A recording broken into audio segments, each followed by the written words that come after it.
اب یہ دوسرا اعتراض ہے جو کفار کرتے تھے۔ پہلا اعتراض کیا تھا کہ یہ جو قرآن ہے یہ نبی صلی اللہ علیہ وسلم نے نعوذ باللہ دوسری قوم کی مدد سے گھڑ لیا ہے، جیسے کہ کسی آزاد غلام کی مدد سے۔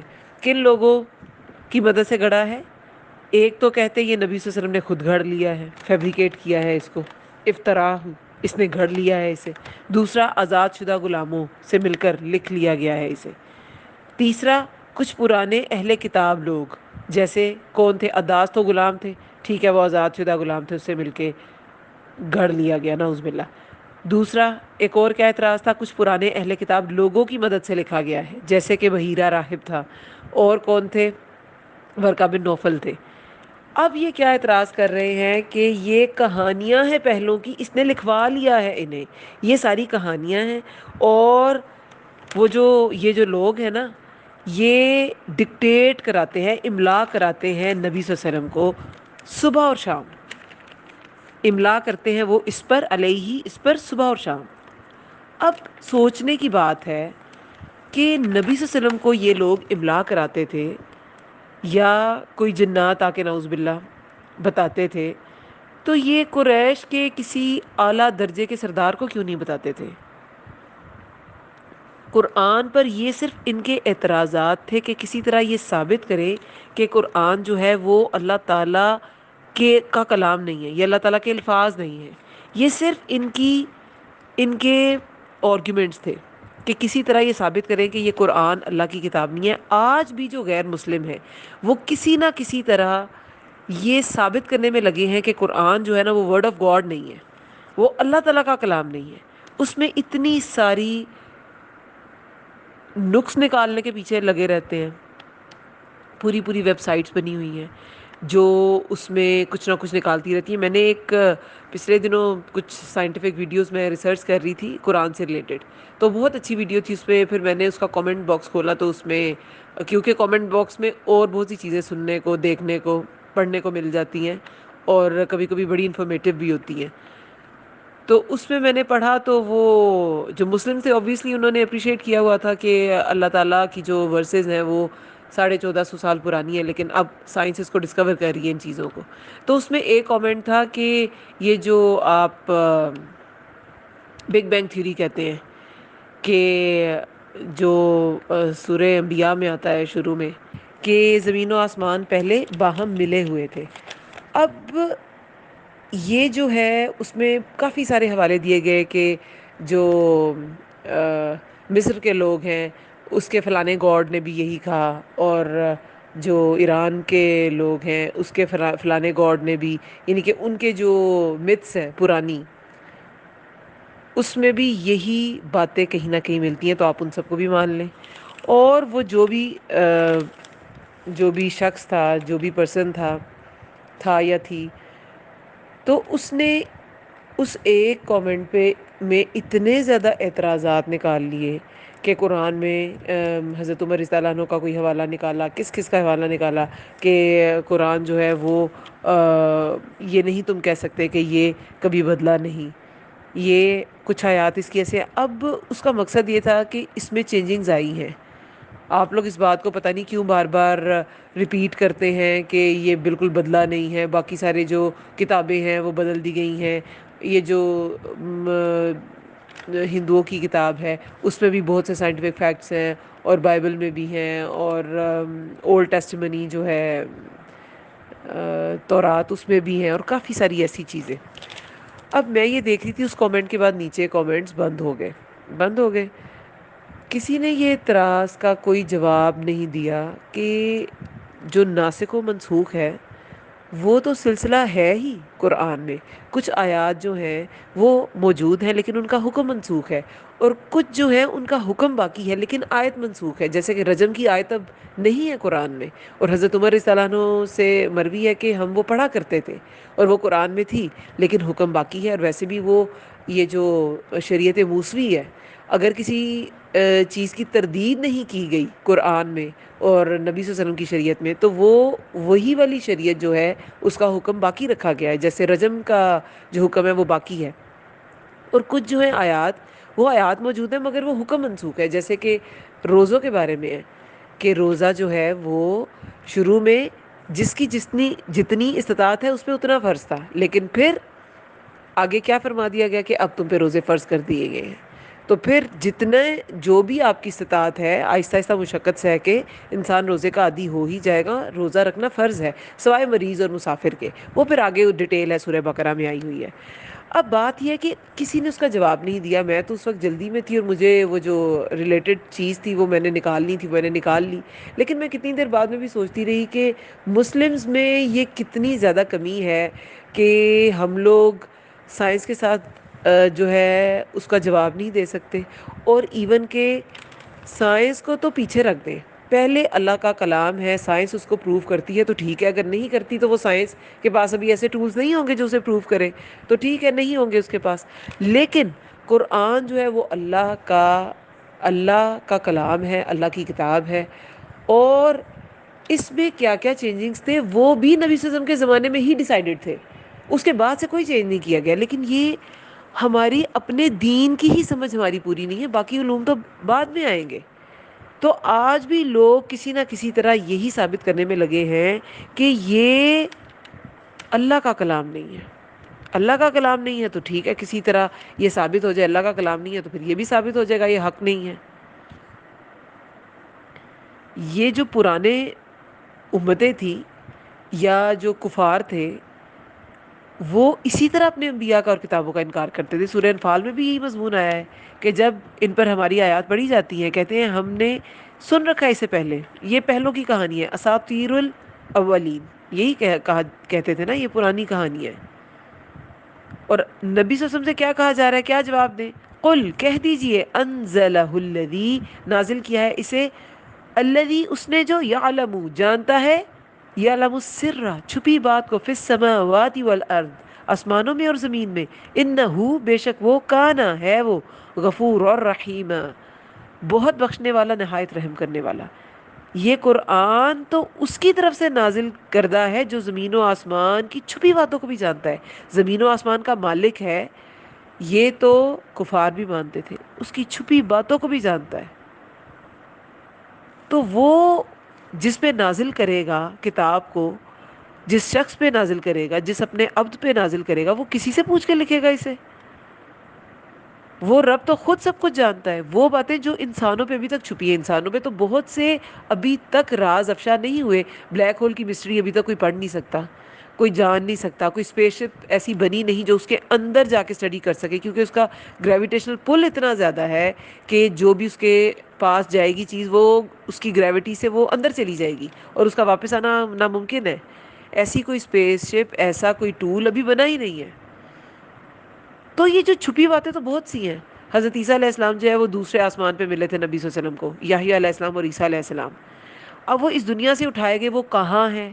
وہ ایک روایت ملتی ہے دوسرے آسمان پہ. اس کے بعد کیسے ہیں، کس حالت میں، کوئی پتہ ہے؟ کسی کو نہیں پتہ. نبی صلی اللہ علیہ وسلم، انبیاء کی زندگی ہوتی ہے، برزخی ہوتی ہے، کیسی ہوتی ہے پتہ ہے کسی کو؟ وہ الگ بات ہے، ہم اس پہ بحثیں کرتے رہیں اور کہیں وہ قبر میں زندہ ہے، وہ فلاں جگہ زندہ ہے، وہ اللہ کے ہاں زندہ ہے. ان بحثوں میں ہم پڑھتے ہیں لیکن ہم اسینس نہیں لیتے کہ یہ اللہ کے راز ہے. یہ ہمارے جاننے کا نہ جاننے کا، اس سے ہمارے گناہ ثواب سے اس کا کیا تعلق ہے؟ نبی صلی اللہ علیہ وسلم کی ویلیو جو اللہ نے ڈٹرمن کر دی ہے وہ کم زیادہ نہیں ہو سکتی ان بحثوں کی وجہ سے. وہ وہی ہے. ان کے حکم کو فالو کرنا، ان کے حکم کو ماننا اسی طرح فرض ہے جس طرح اللہ نے فرض کیا ہے. ان کی زندگی کیسی ہے، وہ کھاتے پیتے ہیں یا نہیں، وہ کس جگہ پہ زندہ، مطلب اس سے ایک فالوور کے گناہ ثواب کا کیا تعلق ہے؟ ہم لوگ انہی بحثوں میں پڑے رہے اور دوسری اقوام ہمیں نقص نکالتی رہی.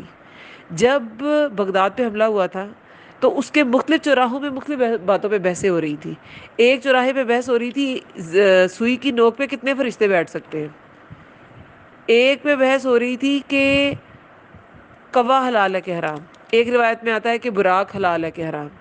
اس طرح دوسرے چوراہوں پہ بھی بحث ہو رہی تھی اور ہلاکوہا نے اسی دوران حملہ کیا تھا، ان سب کو مار دیا تھا. یہ سب قتل ہوئے تھے. بغداد کی گلیوں میں خون بہہ رہا تھا جیسے کوئی نالے ہوتے ہیں. تو یہ حال مسلمانوں کا اس لیے ہوا کیونکہ ہم ان فضول بحثوں میں پڑے رہے. دوسری اقوام تو یہ نکتہ چینیاں کرتی ہیں، ہم کن نکتہ چینیوں میں پڑے ہیں؟ وہ تو چاہتی ہیں ہم پروف کریں یہ اللہ کا کلام نہیں ہے، ہم کن نکتہ چینیوں میں پڑے ہیں؟ یہ اللہ کا کلام ہے، اللہ کے نبی پہ اترا ہے، ہمارے لیے تو یہ بات کافی ہونی چاہیے، لیکن ہم پتہ نہیں کس کس بحث میں پڑ جاتے ہیں، اور جن باتوں کا جواب دینا چاہیے وہ والا سٹف، وہ والا نالج ہمارے پاس ہوتا نہیں ہے۔ کہہ دیجئے نازل کیا ہے اسے اس نے جو جانتا ہے چھپی بات کو۔ یاجوج ماجوج کہاں پہ ہیں؟ یہی کہیں ارض میں ہی ہے نا، زمین میں ہی ہے۔ اب وہ ارض کوئی اور پلانٹ بھی ہو سکتا ہے، وہ کسی پورٹل کے پیچھے بھی ہو سکتے ہیں، وہ اسی زمین کی کوئی جگہ بھی ہو سکتی ہے، اسی دنیا کی کوئی جگہ بھی ہو سکتی ہے۔ یہ اللہ کے راز ہے، چھپی بات ہے نا، کوئی جان نہیں سکتا، ابھی تک نہ جان سکا ہے، تو وہ تو ان سب رازوں کو بھی جانتا ہے۔ اس نے جس پہ قرآن نازل کیا وہ کیوں کسی کے ذریعے کچھ لکھوائیں گے؟ بے شک وہ ہے، وہ بہت بخشنے والا نہایت رحم کرنا۔ پھر بھی اللہ تعالیٰ بخشنے والا نہایت رحم کرنے والا اپنی غفور و اپنی معافی، اپنی بخشش، اپنا رحم بتا رہے ہیں کہ ان چیزوں سے باز آ جاؤ، میں معاف کر دوں گا، میں رحم کروں گا۔ سورہ طہ میں بھی کیا آیا؟ یہ قرآن یہ نازل کردہ ہے اس کا جس نے پیدا کیا زمین اور آسمان کو جو بہت بلند ہے۔ سورہ نمل میں کیا آتا ہے؟ اور نہیں کوئی غائب ہونے والی چیز آسمان اور زمین میں مگر وہ کھلی کتاب میں موجود ہے۔ اللہ کی کتاب میں سب موجود ہے۔ ہماری آنکھیں کچھ چیزیں دیکھ نہیں سکتی، ہمارا فہم، ہمارا دماغ کچھ سمجھ نہیں سکتا، مگر اللہ سب جانتا ہے۔ کتنی چیزیں سائنس اب پروف کر رہی ہے، اللہ نے تو اس کتاب میں بتا دی۔ ابھی سورہ مؤمنون میں شروع میں یہ جو 12 سے 14 آیات تھی، ساری ہیومن ڈیولپمنٹ کی سٹیجز ہیں۔ پہلے کوئی جانتا تھا پہلے ہڈیاں بنتی ہیں، اس پہ گوشت چڑھتا ہے، پہلے نطفہ ہوتا ہے، مدغہ ہوتا ہے، پھر نہیں، تب کون سے الٹرا ساؤنڈ مشینز تھی؟ کچھ بھی نہیں تھا۔ پھر سورہ بنی اسرائیل میں یہ جو ہم نے معراج کا واقعہ پڑھا، اس میں کیا ہے؟ یہ جو آئنسٹائن نے ڈسکور کیا ریلیٹیوٹی آف ٹائم، یہ بتا دیا گیا ٹائم ریلیٹیو ہے۔ دنیا کا وقت تھوڑا سا گزرا، لیکن نبی صلی اللہ علیہ وسلم 7 آسمانوں کی سیر کر رہے ہیں۔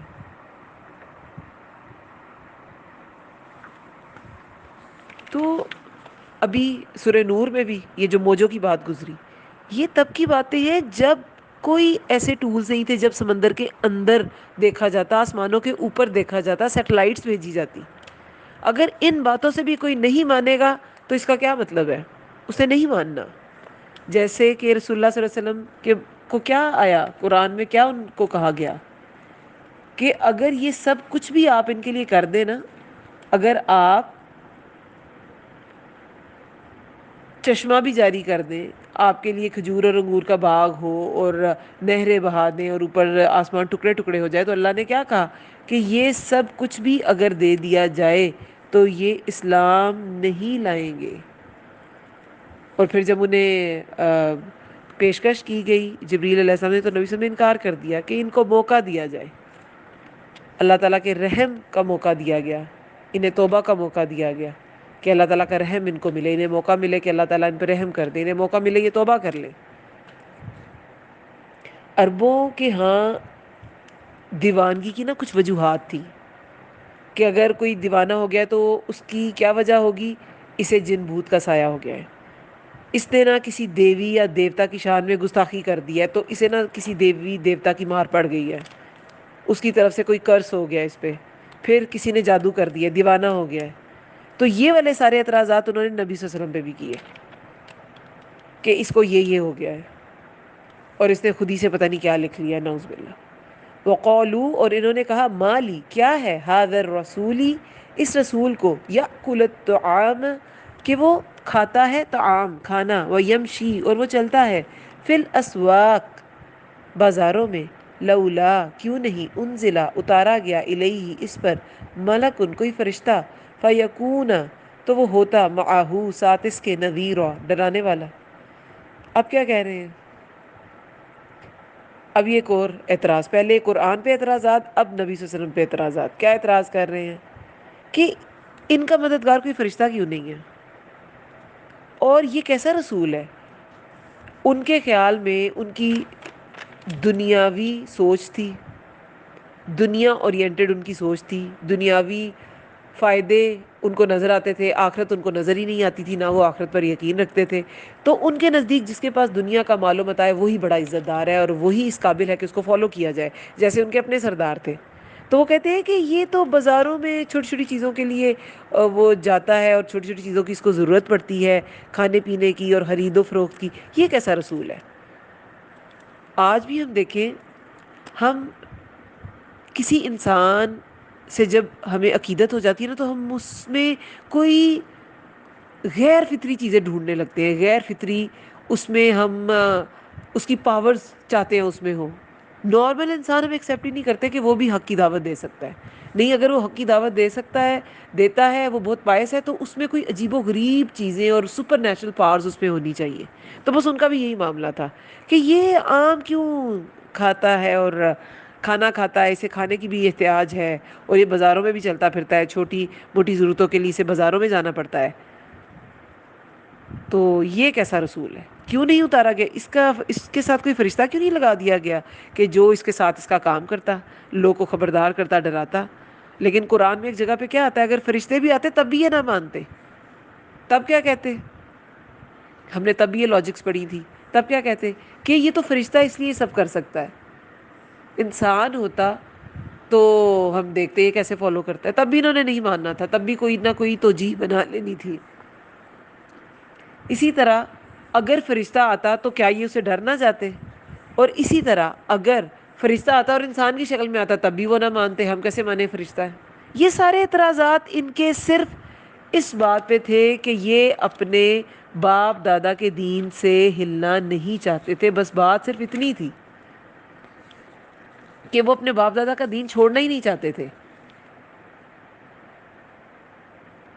کتنی جگہوں پہ قرآن میں بھی یہ ان کی باتیں ظاہر ہوئی ہیں کہ وہ صرف اپنے جو دین ہے نا، اپنا جو باپ دادا کا جو طریقہ تھا اس پہ رہنا چاہتے تھے. انہیں سے کوئی فرق نہیں پڑتا تھا کہ حق کیا ہے.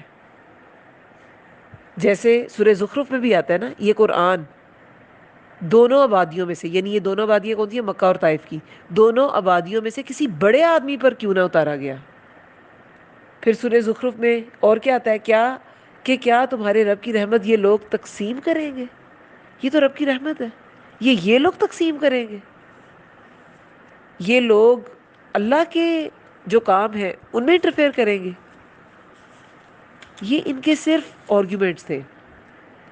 اصل میں بات کیا تھی؟ سورہ زخرف میں کیا آتا ہے 22 آیت میں، ہم نے اپنے باپ دادا کو ایک امت پر پایا اور ہم بھی انہی کی ڈگر پر چل رہے ہیں. سورہ نحل میں بھی آتا ہے کہ تم لوگوں کو تو نہیں معلوم لیکن اللہ جانتا ہے. کہ یہ مشرکین کی جہالت اور بے بسی ہے، وہ انہوں نے فالو ہی اپنے باپ دادا کو کرنا ہے. باقی سب آرگیومنٹس ہیں، اللہ جانتا ہے. اور پھر سورہ اعراف میں اللہ تعالیٰ نے کیا فرمایا؟ بے شک اللہ کے سوا، اللہ کے ماں سوا جن کو تم لوگ پکارتے ہو وہ تمہارے جیسے ہی بندے ہیں. لیکن پھر بھی ان کو سمجھ نہیں آتی تھی، ان کو کچھ سمجھ نہیں آتی تھی. جب انہیں کہا جاتا تھا کہ تم لوگ اپنے رب سے کوئی مدد لے کے ہمیں کچھ دکھاؤ، تو وہ بھی نہیں کر سکتے تھے. اللہ تعالیٰ نے ان کو بہت سی جگہوں پہ چیلنج بھی کیا ہے کہ ٹھیک ہے، اگر اس رب کو، نبی صلی اللہ علیہ وسلم کے رب کو نہیں مانتے تو اپنے رب سے ہی کچھ کہو گے، کوئی معجزہ دکھا دیں. 194 آیت میں سورہ اعراف کی کیا آتا ہے؟ پھر اگر تم سچے ہو تو ذرا ان کو پکارو اور وہ تمہاری مراد پوری کر کے دکھا دیں. وہ بھی نہیں یہ کر سکتے تھے. تو اصل میں بات کیا تھی؟ سورہ فاطر 13 آیت میں تم لوگ اللہ کے ماں سوا جن کو پکارتے ہو وہ کھجور کی گٹھلی کے چھلکے کے برابر بھی اختیار نہیں رکھتے. اور یہاں بھی یہ کہا گیا ہے کہ وہ تو پیدا کیے جاتے ہیں، وہ خود کچھ پیدا نہیں کر سکتے. یہ صرف ان کے آرگیومنٹس تھے. پہلے انہوں نے قرآن پہ اعتراضات کیے، اب ان آیات میں نبی صلی اللہ علیہ وسلم پہ اعتراضات ہیں کہ یہ کھاتا پیتا ہے، بازاروں میں پھرتا ہے، اسے تو نارمل لوگوں جیسی احتیاج ہوتی ہے، ضرورتیں ہوتی ہیں، اس کے ساتھ نہ کوئی فرشتہ ہے. اور کیا اعتراض کیا؟ 8 آیت میں ہے، او یا یلقا ڈالا جاتا الیہ طرف اس کے، کنزن کوئی خزانہ، او یا تکونو ہوتا لہو اس کے لیے، جنتن کوئی باغ، جنتن یاکلو وہ کھاتا، یاکلو وہ کھاتا، اکلو ہوتا ہے کھانا، حمزہ کاف لام اس کا روٹ ورڈ ہے، وہ کھاتا منہا اس میں سے، وقول الظالمون اور کہا ظالموں نے، ان نہیں، تتبعون تم پیروی کرتے، الا مگر رجلا مسحورا ایک مرد کی جو سحر زدہ ہے۔ اب یہ سحر زدہ کیوں ہے؟ یہی سحر زدہ ہونے کی بھی یہی وجوہات تھی، کوئی جن بوت کا سایہ ہو گیا ہے، یہ دیوی دیوتاؤں کو نہیں نہ مانتا، اس کی مار پڑ گئی ہے، یہ دیوانہ ہو گیا نعوذ باللہ، یہ بات تھی۔ ایک طرف یہ کہتے تھے کہ یہ فرشتہ اس کے ساتھ کیوں نہیں، یہ عام انسان کیوں ہے، دوسری طرف یہ کیا تھے، وہ چیزیں ڈیمانڈ کرتے تھے جو انسانوں کی ضرورتیں ہوتی ہیں۔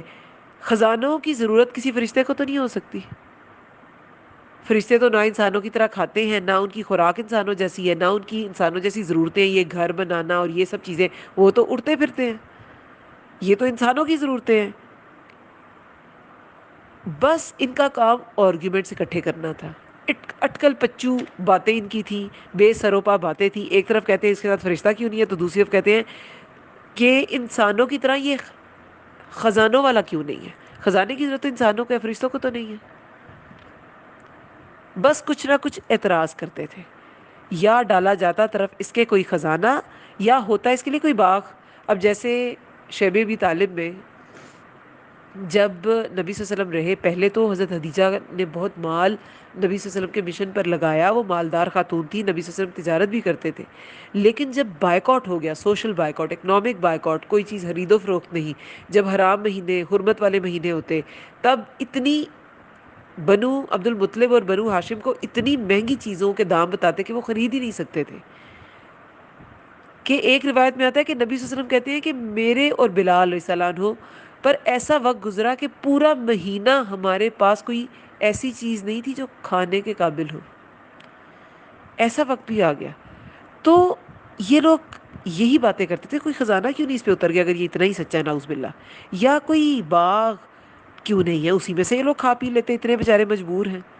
اور کہا ظالموں نے، نہیں تم پیروی کرتے مگر ایک مرد کی جو سحر زدہ ہے، کہ یہ جو سارے تم مومن لوگ بنے پھر رہے ہو نا، تم لوگ کیا کس کی پیروی کر رہے ہو؟ ایک سحر زدہ مرد کی، جس پر کوئی جادو ہو گیا نعوذ باللہ۔